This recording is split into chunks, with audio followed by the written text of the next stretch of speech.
dari Prodi Tasawuf Psikoterapi A dengan NIM 30323038. Di sini saya akan menjelaskan tentang teori hermeneutika menurut Nazar Hamid Abu Zaid dan Fazlur Rahman.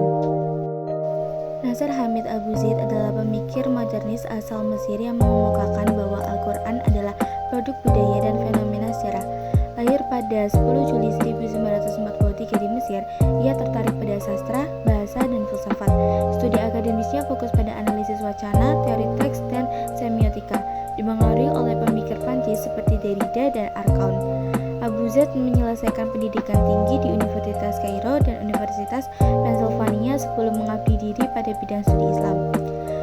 Nazar Hamid Abu Zaid merupakan ilmuwan muslim produktif yang menulis banyak karya, termasuk buku dan artikel, yang mengundang perdebatan di dunia Islam. Diakui sebagai pemikir Islam progresif, namun juga dikafirkan oleh kaum konservatif dan pengadilan Mesir pada tahun 1995. Setelah itu, ia hijrah ke Leiden dan menjadi guru besar studi Islam di Universitas Leiden hingga wafat pada tahun 2010 di Mesir. Hermeneutika Nazar Hamid Abu Zaid. Mengenai hermeneutika sebagai metode dalam penafsiran Al-Quran dalam konteks Islam, hermeneutika dimaknai sebagai teori dan metode yang memfokuskan diri pada problem pemahaman teks. Dikatakan problem mengenai sejak awal diwahyukannya Al-Quran dirasa sulit untuk dipahami dan dijelaskan. Problem tersebut semakin rumit manakala Rasulullah SAW wafat, sehingga tidak ada lagi orientas tunggal yang menggantikannya. Oleh sebab itu, penggunaan hermeneutika dalam studi Al-Quran tidak bisa diabaikan lagi. Bahkan saat ini hermeneutika Al-Quran dinyatakan telah menjelma menjadi kajian interdisiplin yang memerlukan peranan ilmu-ilmu sosial dan humanitas. Hermeneutik dalam pandangan Nazar Hamid memiliki dua hal. Pertama, bertujuan untuk menemukan makna asal dalalatuha al-azliyah dari sebuah teks dengan menempatkan pada sebuah konteks sosiohistorinya. Kedua, bertujuan untuk mengklarifikasi kerangka sosiokultural kontemporer dan tujuan-tujuan praktis yang mendorong dan mengarahkan penafsiran. Hermeneutik juga mempunyai arti yang penting. Apabila hermeneutik berkaitan dengan Al-Quran sebagai teks, maka terletak pada perannya yang proporsional dalam menetapkan pertanyaan-pertanyaan mengenai refleksi teologi sebagai prosedur penafsiran, dan apabila hermeneutik bersinggungan dengan aturan-aturan penafsiran, maka tugasnya adalah meneliti tentang fenomena, yakni setiap gejala yang ada di dalam alam sekitar. Rekonstruksi yang digagaskan Nazar Hamid bertujuan untuk mengaitkan kembali studi Al-Quran dengan studi sastra serta mendefinisikan pemahaman objektif tentang Islam, al-mabhud al-maudu li al-Islam, yang terhindar dari kepentingan-kepentingan ideologis politis. Nazar Hamid mengakui dan sadar bahwa ada kelompok-kelompok yang menggunakan Islam secara ideologis untuk kepentingan politik dan ekonomi mereka. Arti penting hermeneutika pertama dalam kaitannya dengan Al-Quran sebagai teks terletak pada perannya yang proporsional dalam menetapkan pertanyaan-pertanyaan mengenai refleksi teologis sebagai prosedur penafsiran. Kedua adalah estetika. Ketika hermeneutika bersinggungan dengan aturan-aturan penafsiran, maka tugas estetika adalah meneliti tentang fenomena. Fenomena yang dimaksud adalah setiap gejala yang ada di alam sekitar. Gejala tersebut kemudian menjadi bahan renungan ketika masing-masing dari gejala tersebut memiliki signifikansi dalam hal tertentu. Fazlur Rahman lahir pada 20 September 1919 di Hazare, India, dan tumbuh dalam lingkungan mazhab Hanafi Sunni yang mengaruhi pemikirannya.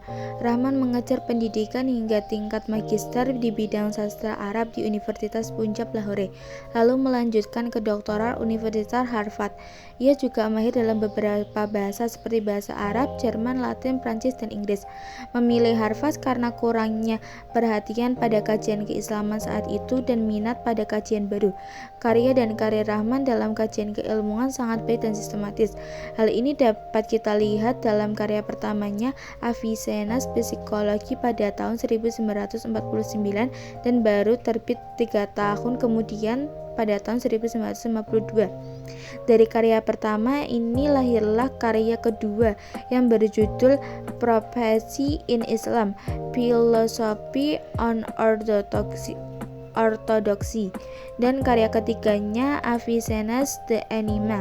Selain itu, tiga karya tersebut, Rahman masih memiliki banyak karya yang ditulisnya ketika dia masih berada di Inggris, sampai dia berada di Pakistan dan beberapa tempat yang lain dengan karya-karya yang fenomenal dalam kajian keislaman. Hermeneutika Fazlur Rahman. Menurut Fazlur Rahman, Al-Quran tidak dapat dipahami secara terpisah, akan tetapi dipahami dengan kesatupaduan dan saling berkesinambungan. Pemahaman-pemahaman seperti itu tidak didapatkan dalam penafsiran klasik yang berakibat memahami arti kata-kata dalam penafsiran literal tekstual. Maka dari itu, fenomena tersebut membuat ketidaktepatan dan ketidaksempurnaan alat-alat dalam metode penafsiran. Fazlur Rahman menawarkan suatu metode yang logis, kritis, dan komprehensif, yaitu hermeneutika, dengan merumuskan metodenya double movement, gerakan ganda interpretasi. Double movement merupakan metode penafsiran yang dimulai dari masa sekarang ke masa Al-Quran dan kembali lagi ke masa kini. Jadi metode ini memberikan pemahaman yang sistematis dan kontekstualis sehingga mampu menjawab persoalan-persoalan kekinian. Double movement. Mekanisme Fazlur Rahman dalam metode hermeneutika double movement sebagai berikut. Pertama, seorang mufasir dalam menafsirkan Al-Quran harus menemukan makna autentik ayat dengan cara membaca dan memahami konteks sosiohistori masa lalu sewaktu diturunkannya ayat-ayat tersebut. Kemudian mengontekstualisasikan makna autentik ayat itu pada masa kini. Hal ini ditunjukkan supaya penafsiran tidak terlepas dari nilai-nilai etik dasar ideal moral yang menjadikan ruh dari ayat-ayat saat diangkut ke dalam realitas kehidupan masa kini. Kedua, metode tematik, yaitu menggali pandangan-pandangan dasar Al-Quran ideal moral secara holistik dan komprehensif yang didapatkan pemahaman komprehensif terhadap unsur-unsur yang meliputi diturunkannya ayat-ayat yang memiliki tema yang sama atau identik, sebelum kemudian diinterpretasikan dengan konteks sosiohistori masa kini. Dalam hal ini, Fazlur Rahman masih melibatkan seperangkat alat ilmu penafsiran lama seperti ilmu asbabun nuzul dan nasih mansuh harus dilibatkan dalam proses penafsiran masa kini. Mungkin hanya itu saja yang dapat saya sampaikan. Kurang lebihnya mohon maaf. Terima kasih. Wassalamualaikum warahmatullahi wabarakatuh.